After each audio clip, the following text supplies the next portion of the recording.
Doamne Iisuse Hristoase, Dumnezeul îndurării, îngenunchez înaintea Ta cu inimă înfrântă și zdrobită.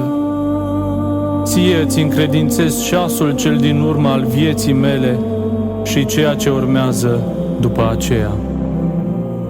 Când picioarele mele slăbite mă vor face să înțeleg că această corabie a vieții mele se apropie de ținta călătoriei, Doamne Iisuse Hristoase, ai milă de mine. Când ochii mei slăbiți și tulburați de apropierea morții vor privi stăruitor către Tine, Doamne Iisuse Hristoase, ai milă de mine.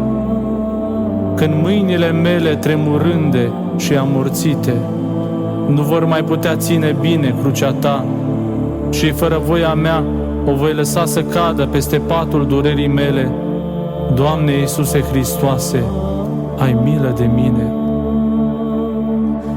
Când obrazul meu palid și buzele mele uscate vor produce teamă și compătimire celor din jurul meu, vestind apropierea sfârșitului zilelor mele, Doamne Iisuse Hristoase, ai milă de mine.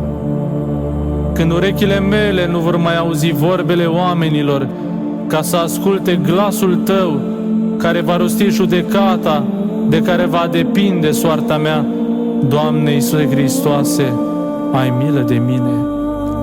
Când gândurile mele vor fi întunecate de frica morții, când sufletul meu se va lupta cu duhul întunericului, care vrea să-mi acopere ochii inimii, pentru a pierde încrederea în îndurarea Ta și astfel să mă arunce în chinurile deznădejdii, Doamne Iisuse Hristoase,